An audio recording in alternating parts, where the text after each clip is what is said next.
સતે ગરુ સન માં સમજાવે જી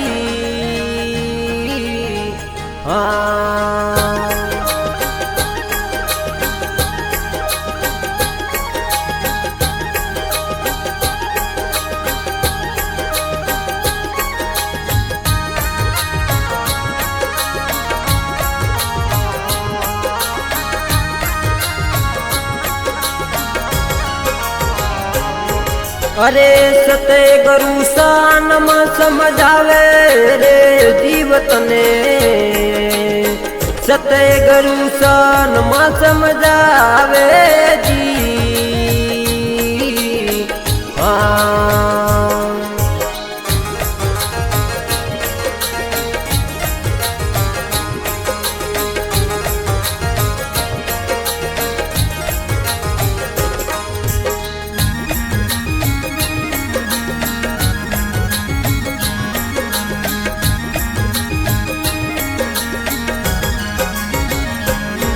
हरे नाम रूप गुण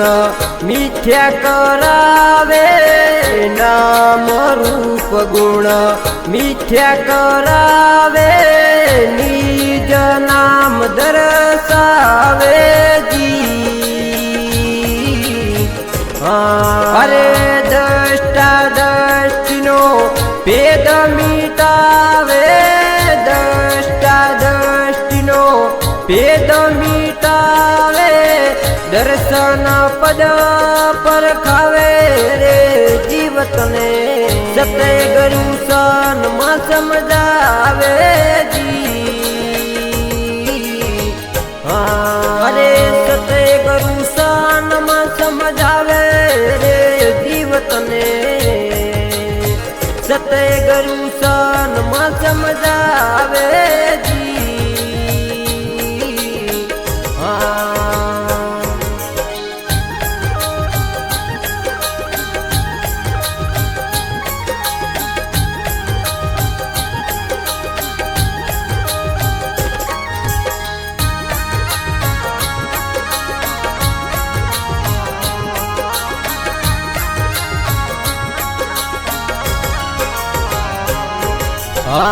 काशी में जावे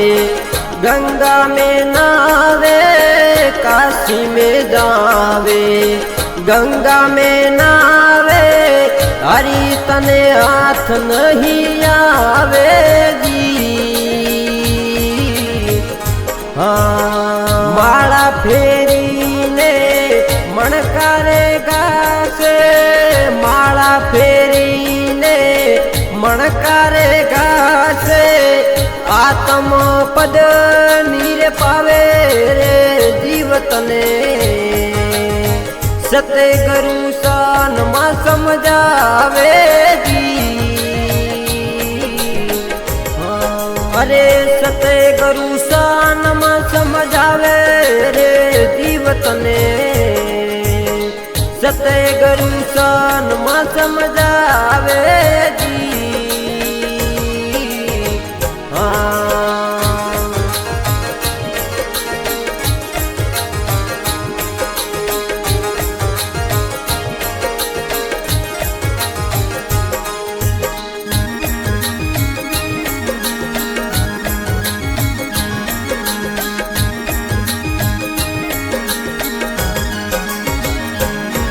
हे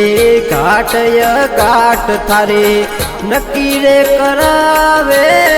घाट घाट थारे नक्की रे करावे अगम कर ओळखावे जी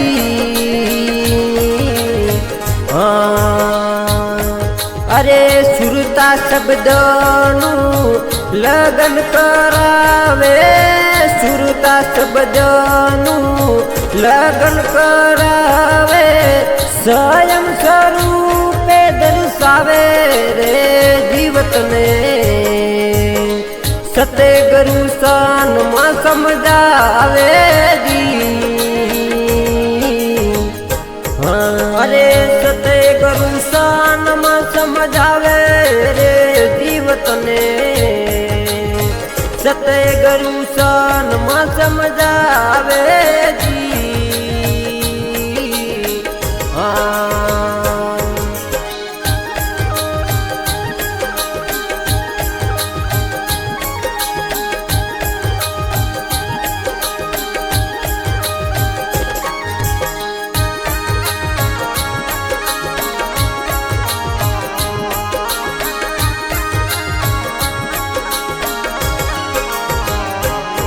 हरे गुरु अजूराम पूरा रे मिलिया गुरु अजूराम पूरा रे मिलिया पारख पद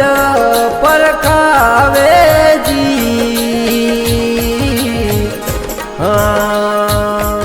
ए गुरु चरणे दास त्रिभुवन गावे गुरु चरणे दास त्रिभुवन गावे फिर 84 नहीं आवे रे जीवत में सत्य गुरु शान में समझावे जी अरे सत्य गुरु शान में समझावे रे जीवत ने सत्य गुरु शान में समझावे जी।